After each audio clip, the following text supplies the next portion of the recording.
Dito tayo ngayon sa Perlin, sa Bosco. Ito mga kasama ko, idol.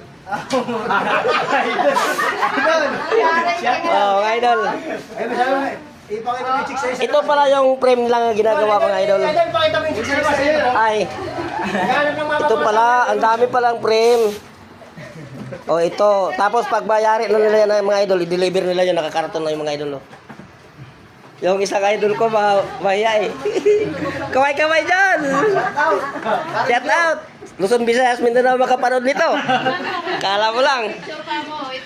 Ah, si nanay. Kaway-kaway nanay. Yo, di ba? Dito. Oh, shout out dyan sa lahat. Dito ang lugar nila mga idol. Yan oh, may tindihan dyan yung maliit. Yan.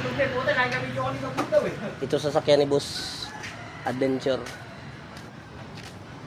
Yan. Okay, thank you mga idol. Thank you for watching.